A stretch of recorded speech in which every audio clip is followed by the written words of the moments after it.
مگر قر اللہ اکبر وہ موقع کیسا ہوگا، وہ حالات کیسے ہوں گے۔ فلم دیکھ کر کے کسی ہیرو کے چکر میں زنا کی طرف جانے والوں، میری قوم کے جوانوں، اللہ اکبر، آقا ارشاد فرماتے ہیں زانیوں کی شرمگاہوں سے سڑی ہوئی بدبو آئے گی تو پورا محشر ان پہ لعنت کرے گا، لعنت، محشر بھی لعنت کرے گا، فرشتے بھی لعنت کریں گے، اللہ بھی لعنت کرے گا،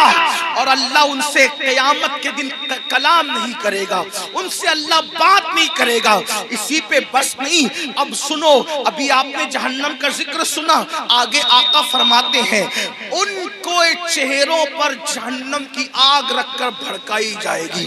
ان کے چہروں پر جہنم کی آگ رکھ کر کے زانیوں کے چہرے پہ آگ بھڑکائی جائے گی۔ کبھی تندور کے اندر کوئی چیز سیکی جاتی ہے تو کیسے الٹ پلٹ کیا جاتا ہے، زانیوں کے چہروں کو جہنم میں الٹ پلٹ کیا جائے گا، ان کے چہروں پہ آگ بھڑکائی جائے گی۔ اسی پہ بس نہیں، میرے اور تمہارے سچے نبی فرماتے ہیں پھر حضرت مالک یعنی جہنم کے داروغہ جہنم کی آگ کی بنی ہوئی قمیص اس کے بدن پر پہنائیں گے۔ ہائے ہائے، جو مئی کی گرمی برداشت نہ کر سکے،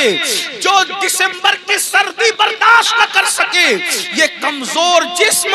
جس پر مکھی اور مچھر چلے تو یہ کمزور جسم مکھی اور مچھر کے ڈنک کو برداشت نہیں کر سکتا۔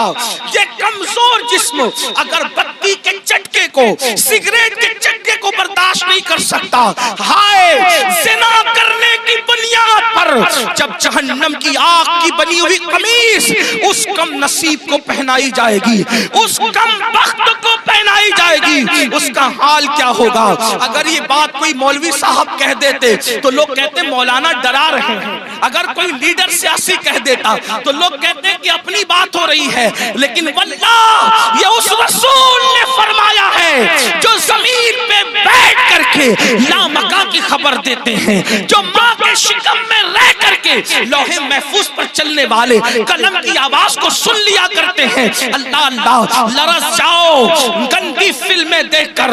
زنا کو شوق بنانے والوں لرز جاؤ، آگ کی قمیص جب ان کو پہنائی جائے گی تو وہ تڑپیں گے، وہ بلکیں گے۔ اسی پر بس نہیں بلکہ تمہارے اور میرے سچے نبی مصطفیٰ کریم رؤوف الرحیم